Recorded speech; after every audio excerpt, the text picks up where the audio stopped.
கோடை காலத்தில் வாழை நல்லா ஊக்கமாக வெயில் தாக்கம் குறைச்சி கொண்டு வர்றதுக்கு என்ன கொடுக்கலாம்?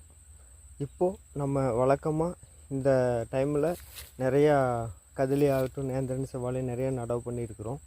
இந்த டைமில் ரொம்ப சூடு காரணமாக கிழங்கு அப்படியே வெந்து குருத்து வர முடியாமல் வந்து சிரமப்பட்டு இந்த குருத்து பார்த்திங்கன்னா விரியறதாகட்டும், இலை நல்லா அகுண்டு விரிஞ்சு வராமல் அடுக்குமட்டை வர்றது, இந்த மாதிரி பழுப்பாகிறது, இலை ஓரத்தில் நுனிக்கழுகள் இந்த மாதிரி வருது. இந்த மாதிரி டைமில் நம்ம வந்து ரசாயன உரங்களை குறைச்சிட்டு சீவீடு பேஸில் ஸ்ப்ரே பார்த்திங்கன்னா 10 நாளுக்கு ஒரு டைம், ஏறக்குறைய இந்த ஒரு 3 மாத காலத்துக்கு மாதத்துக்கு 3 முறை ஸ்ப்ரே பண்ணும்போது உங்களுக்கு வந்து பார்த்திங்கன்னா இலை விரிஞ்சு அகுண்டு வர்றது கண்கூட பார்க்க முடியும். அதே மாதிரி தண்டு ஊக்கம் கொண்டு வரும். நம்ம ஒரு 5 மாதத்துக்குள்ளே எவ்வளோ உரங்கள் ஊக்கம் வர்றதுக்கு கொடுத்து தண்டு ஊக்கம் கொண்டு வரோமோ அதுதான் பார்த்திங்கன்னா நம்மளுக்கு கடைசியில் புடை வர்றப்போ ரிசல்ட்டு.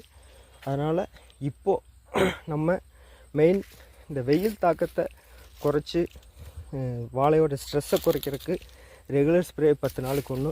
அது போக நம்ம மண் கட்டும்போது ரசாயன உரம் ஒரு பகுதி வைக்கிறோன்னா கூட கட்டாயம் கடலை புண்ணாக்கு ப்ளஸ் சிஎம்எஸ்,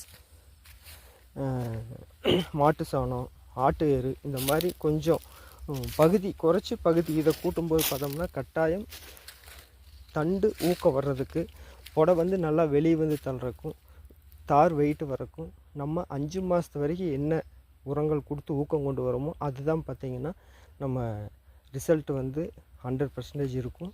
மேலும் விவரங்களுக்கு மேலே தெரிகிற கான்டாக்ட் நம்பர் கான்டாக்ட் பண்ணுங்கள்.